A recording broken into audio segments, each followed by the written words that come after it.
What you're about to see isn't just another incremental update. If you thought the Mini 5 Pro was the peak of sub-250-gram drones, think again. I'm talking about a machine that bridges the gap between a hobbyist toy and a Hollywood-grade cinema. RIG, welcome back to Tap Tech, where we dive deep into the future of technology before it even hits the shelves. Today, we are breaking down everything we know about the highly anticipated DJI Mini 6 Pro. We've sifted through the patents, the supply chain leaks, and the insider whispers to bring you the most authentic look at a drone that is legally allowed to fly almost anywhere but performs like a flagship beast. If you want to know why this might be the only camera you need in 2026, stay with us until the end, because the final spec we're discussing is a complete industry first that will change how you view mini drones forever. The DJI Mini series has always been about one thing: freedom. Freedom from registration, freedom from heavy gear, and freedom to create. But for the Mini 6 Pro, DJI is shifting the narrative from good for its size to better than the rest. It's the most significant leak involves the heart of the drone, the sensor. While the Mini 4 Pro and the rumored Mini 5 Pro have pushed the limits of the 1.3-inch sensor, the Mini 6 Pro is expected to finally cross the threshold into a true 1-inch CMOS sensor. Imagine the low-light performance of the Air series or the original Mavic Pro, but tucked inside a frame that fits in your jacket pocket. For those of us in the US and Europe, this is a game changer. It means 5.7K or even 6K. Video at 60 frames per second with a dynamic range that handles the harshest golden hour shadows without breaking a sweat. But a bigger sensor usually means a bigger body, right? Not this time. DJI is reportedly using a new magnesium alloy internal frame to shave off precious grams, allowing them to pack in a larger lens and a more robust cooling system while staying strictly under that 249-gram limit.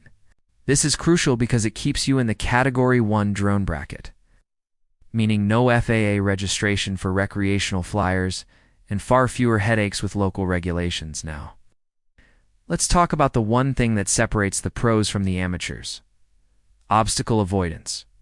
We've seen omnidirectional sensing before, but the Mini 6 Pro is rumored to debut Active Track 7.0, powered by a dedicated AI NPU.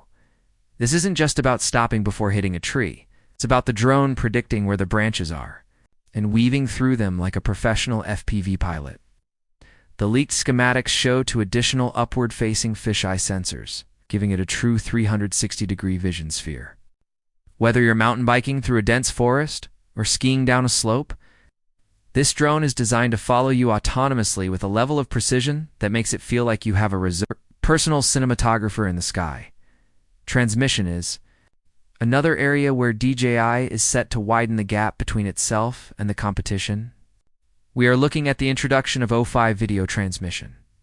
For those living in congested urban areas in the US or UK, signal interference is a nightmare. O5 is expected to utilize a new triple-band frequency system, ensuring a crystal clear 108 op, 120 FPS live feed, even at distances of up to 25 kilometers.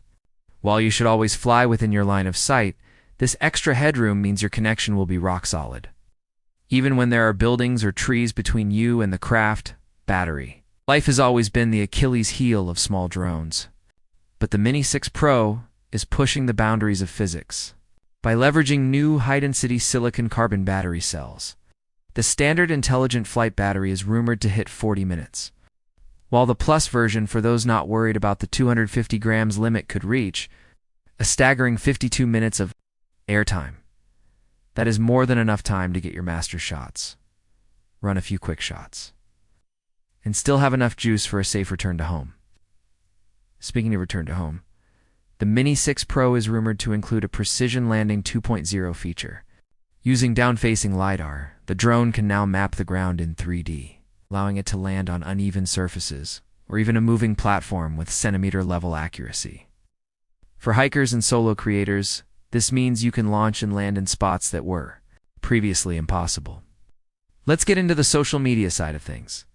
Vertical shooting was a hit with the previous generations, but the Mini 6 Pro is taking it a step further with a dual-axis tilt gimbal. This allows the camera to not only rotate 90 degrees for TikTok and Instagram Reels, but also tilt upward at a 60-degree angle. This opens up entirely new perspectives, like looking up at skyscrapers or capturing the underside of a bridge, all while maintaining that native vertical resolution. No more cropping in post and losing your precious 6K. Detail, price-wise, we expect DJI to maintain its premium positioning.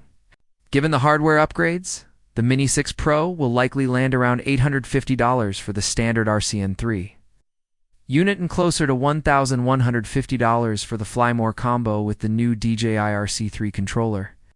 It's an investment, but when you consider it replaces a bulky camera bag and a heavy drone, the value is undeniable. The most insane feature, the one I mentioned at the start, it's the rumored integration of direct-to-cloud editing.